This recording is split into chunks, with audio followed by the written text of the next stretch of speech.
माननीय हर्कराज राई, समय 7 मिनट।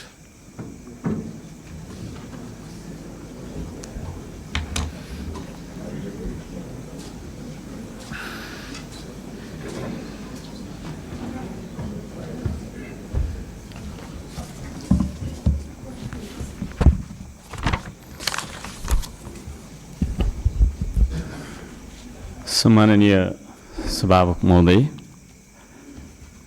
सर्वप्रथम त म सबैजनालाई हार्दिक शुभकामना र बधाई ज्ञापन गर्न चाहन्छु। आफ्नो मनको विचार राख्नुभन्दा पनि म जनताले हामीलाई के का लागि यहाँ पठाएका छन् भन्ने बारेमा बुँदागत रूपमा जनताका मागहरू वाचन गरेर सुनाउन चाहन्छु।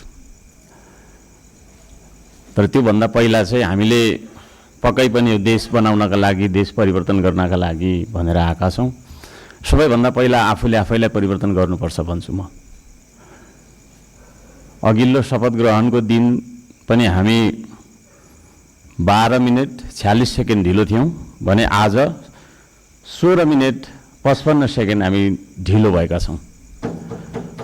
जनताले हामीलाई यसरी ढिलो गर भनेर यहाँ पठाएको हो जस्तो मलाई लाग्दैन। त्यसो भएको कारणले प्रत्येक मिनेटको महत्त्व यो सदनले बुझोस्, सरकारले बुझोस्, हामी सबैले बुझौँ। नेपाली हो, नेपाली समय हो।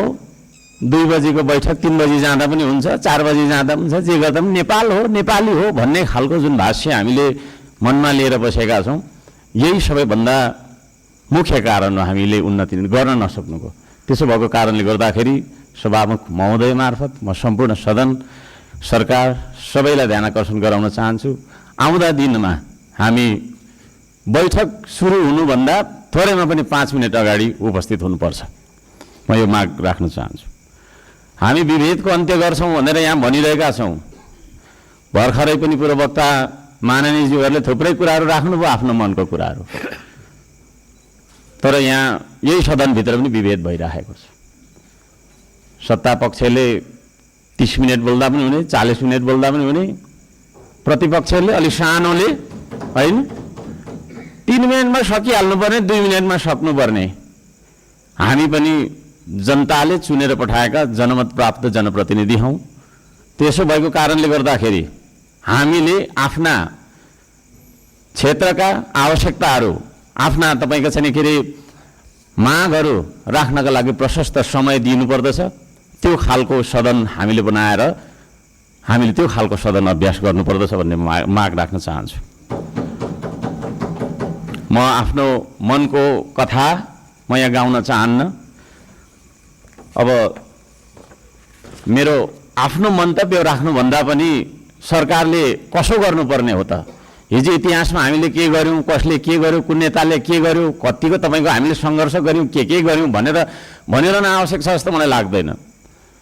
हामी के गरिरहेका छौँ आज र भोलि के गर्ने हो भन्नेतर्फ सरकारले आफ्नो नीति तथा कार्यक्रम बनाउँदाखेरि यस्ता कुराहरूलाई पनि समावेश गरोस् भनेर चाहिँ म यहाँ जनताको मागहरू, राष्ट्रिय स्वाधीनताको, हाम्रो सम्प्रभुताको, जनताले चाहेका कुराहरू के कस्ता छन् त भन्ने कुरा म बुँदागत रूपमा वाचन गर्न चाहन्छु।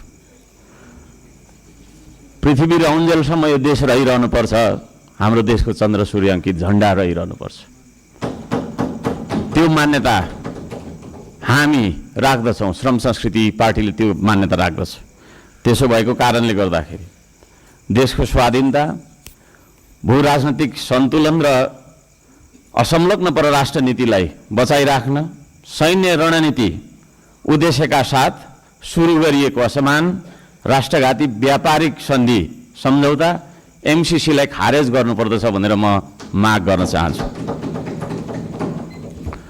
2 नम्बरमा सीमावर्ती क्षेत्रमा छिमेकी मुलुकहरूले गरिरहेको गतिविधिलाई सक्रिय रूपमा नेपाल सरकारले निगरानी राख्नुपर्दछ र संयुक्त राष्ट्र सङ्घ लगायतका निकायहरूमा गएर हाम्रो देशका 4 किल्ला कति हो त हाम्रो भूगोल भन्ने सिमाना यकिन गरेर सिमानाको रक्षार्थ नेपाली सेनालाई खटाउनु पर्दछ भन्ने म माग राख्न चाहन्छु। नेपाली जनताले यो माग राखेको कुरा म जानकारी गराउन चाहन्छु। जनताले सोझै चुन्न पाउने प्रत्यक्ष कार्यकारीको चुनाव गर्नेतर्फ सरकारको नीति तथा कार्यक्रम अगाडि बढोस्।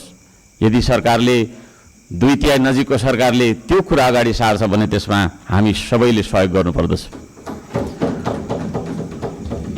नम्बर 4, जेनजी आन्दोलनमा डिस्कोड चलाएर जेनजी बालबालिकाहरूलाई स्कुल ड्रेसमा आन्दोलनमा बोलाउने, शान्तिपूर्ण आन्दोलनलाई भड्काएर हिंसात्मक बनाउने, आन्दोलनमाथि अन्धधुन्ध गोली चलाएर दमन गर्ने, 23 गतेको घटना घटाउने, साथै 24 गते सिंहदरबार, संसद भवन, सर्वोच्च अदालत जस्ता सरकारी भवनहरू जलाउने कृत्य गर्ने मान्छेहरूलाई पनि तपाईँको चाहिँ के अरे कारबाहीमा ल्याउनका लागि उच्च स्तरीय छानबिन समिति आयोग गठन गर्नका लागि हामी माग गर्दछौँ।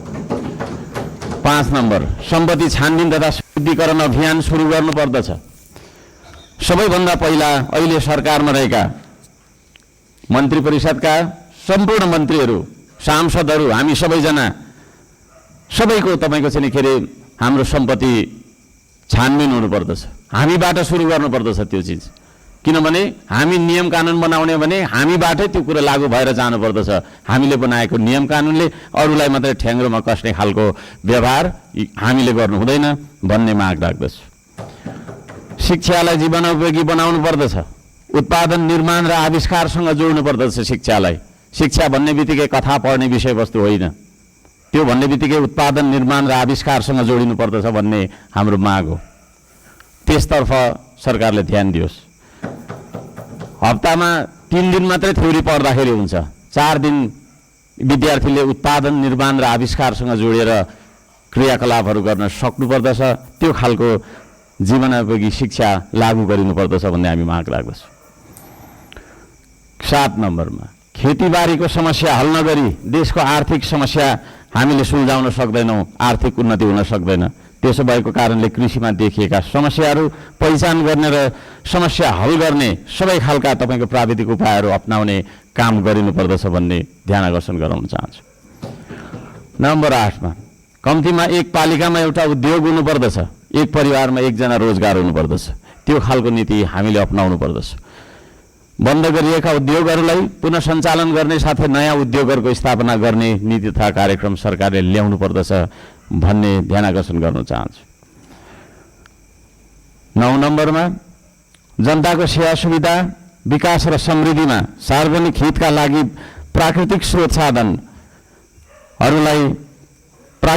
साधन ढुङ्गा, गिटी, माटो, खोला, नाला, खानी, खनिज, वन जङ्गल जस्ता स्रोत साधनका सदुपयोग गर्न पाउने गरी सहज किसिमको चाहिँ नियम कानुन बनाउनु पर्दछ। कहीँ कतै हामी हुन्छ म सक्छु अब र यी सम्पूर्ण स्रोत साधनलाई परिचालन गरेर चाहिँ हाम्रो देशलाई समृद्ध बनाउनतर्फ हामीले ध्यान दिनुपर्दछ भनेर भन्न चाहन्छु। म यहाँ शुभकामना मात्रै दिनुभन्दा सरकारको नीति तथा कार्यक्रमको कुन दिशामा जानुपर्दछ भन्ने एउटा सल्लाह सुझाव र प्रस्ताव प्रस्तुत गर्न चाहन्छु। प्राकृतिक संरक्षण गर्नुपर्दछ, संस्कृतिको प्रवर्धन गर्ने र प्रवृत्तिको विकास गर्ने नीति सरकारले लियोस्। सुशासनका निम्ति भ्रष्टाचार तपाईँको चाहिँ अन्त्य गर्ने, निष्पक्ष, मितव्ययी, पारदर्शी, जवाफदेही, दूरदर्शी, परिपक्व र दीर्घकालीन कामहरू गर्नेतर्फ सरकार अगाडि बढ्नुपर्दछ। देशभरि शान्ति सुव्यवस्था कायम गर्नका लागि आवश्यक उपायहरू अपनाउन जरुरी छ। खाने पानी, स्वास्थ्य, शिक्षा, सडक, बिजुली बत्ती जस्ता आधारभूत आवश्यकताहरू परिपूर्ति गर्नतर्फ हाम्रो ध्यान जानुपर्दछ। राम्रोसँग अध्ययन नगरी हतार सरकारले ल्याएका कार्यक्रमहरू लागू गर्नु हुँदैन। कुनै निर्णय गर्नु अघि तपाईँको प्रतिपक्षी दलहरूसँग सल्लाह गरेर सबै पक्षको उचित सल्लाह लिएर चाहिँ सरकार अघि बढे। निर्णय गर्दै पछि हट्नुपर्ने नियतिबाट होइन, सरकार बच्न सक्दछ। अहिले भर्खरै वृद्ध भत्ता, विद्यार्थी सङ्गठन, ब्रिज कोर्स जस्ता सम्बन्धमा निर्णयहरू जुन गरिएको छ यसलाई पुनर्विचार गरियोस् भन्न म चाहन्छु। वृद्ध भत्ताको समयको मापदण्डलाई जुन फेरबदल गर्ने भन्ने कुराहरू आएको छ कार्यसूचीमा, त्यस्ता कुराहरूमा सरकारले ध्यान दिएर मात्रै अगाडि बढ्दाखेरि राम्रो हुन्छ भन्ने माग राख्दछु। सुकुम्बासी भन्दै नागरिकको बासको अधिकारलाई खोज्दै डोजर चलाउने, राज्य आतङ्क फैलाउने चलनको अन्त्य गरियोस्। म त्यो भन्न चाहन्छु। जनताको घर टहरा भत्काउनु हुँदैन। विस्थापन होइन व्यवस्थापनको नीति सरकारले लागू गरेर अगाडि बढ्दाखेरि सबैलाई राम्रो हुनेछ। दशकौँदेखि बस्दै आएका भूमिहीन सुकुम्बासीहरूको स्वामित्व दिने गरी लाल पूर्जाको व्यवस्था गरोस् भनेर पनि म भन्न चाहन्छु। किसान मजदुर सुकुम्बासीका समस्या पहिचान गरी समाधानको पहल गर्ने, धनीको मात्रै होइन गरिबको पनि हो यो देश भन्ने खालको आभास हामीलाई हुनुपर्दछ र जनतालाई पनि त्यो आभास भएको हुनुपर्दछ। त्यसतर्फ सरकारले काम गरोस् भन्ने म अनुरोध गर्न चाहन्छु। उपत्यका बाहिर पनि नेपाल छ भन्ने कुरा हामीले व्यवहारबाट जनाउनुपर्छ। यो काठमाडौँ उपत्यका मात्रै नेपाल हो भन्ने किसिमले सबै विकास चाहिँ यहाँभित्र मात्रै थोपार्ने किसिमको चाहिँ विकास हुनु हुँदैन भनेर म ध्यानकर्षण गर्न चाहन्छु। सबै खाले विभेदको अन्त्य गरिनुपर्दछ। भूपू गोर्खा सैनिकहरूको समान पेन्सनका लागि नेपाल सरकारले आवश्यक सबै खालका पहलहरू गरोस्। नेपाल सरकारले गरेको सन्धि मार्फत चाहिँ नि गएका भूपू गोर्खाहरूलाई नागरिकता कायम राखेर चाहिँ नि उहाँहरूलाई एउटा नागरिकको दर्जामा राख्ने नियम त्यो खालको चाहिँ नीति हामीले अवलम्बन गर्नुपर्दछ भनेर ध्यान आकर्षण गराउन चाहन्छु। समयको पाबन्दीले गर्दाखेरि मैले यी कुराहरू सबै कुरा वाचन गर्न चाहिनँ। माननीय सभामुख महोदयले 2-3 चोटि भनिसक्नु भएको छ र यो म पत्र सम्माननीय सभामुख महोदय मार्फत टेबल गर्न चाहन्छु र यस सल्लाह सुझाव अन्तर्गत सरकारले आफ्ना विचारहरू, आफ्ना नीति तथा योजनाहरू अगाडि बढाओस् भन्ने म माग राख्न चाहन्छु। धन्यवाद।